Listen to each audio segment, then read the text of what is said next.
மே மாதம் ரேஷன் கடைகளில் துவரம் பருப்பு, பாமாயில் பெறாதவர்கள் இந்த மாதம் பெற வேண்டியதையும் சேர்ந்து பெற்றுக் கொள்ளலாம் என்று தமிழக அரசு தெரிவித்துள்ளது. ரேஷன் கடைகளில் மே மாதத்திற்கான துவரம் பருப்பு, பாமாயில் இன்னும் வழங்கப்படாத நிலையில் ஜூன் மாதத்திற்கான துவரம் பருப்பு, பாமாயில் இன்னும் வந்து சேரவில்லை என்றும் பலதரப்பினர் புகார் தெரிவித்தனர். இதையடுத்து தற்போது ரேஷன் கடைகளில் துவரம் பருப்பு, பாமாயில் தடையின்றி கிடைக்க தமிழக அரசு நடவடிக்கை எடுத்துள்ளது.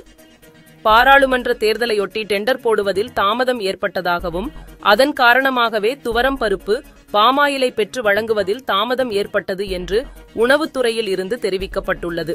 மேலும் மே மாதம் ரேஷன் கடைகளில் துவரம் பருப்பு, பாமாயில் பெறாதவர்கள் மற்றும் இந்த மாதம் பெற வேண்டியதையும் சேர்ந்து பெற்றுக் கொள்ளலாம் என்றும் தெரிவிக்கப்பட்டுள்ளது.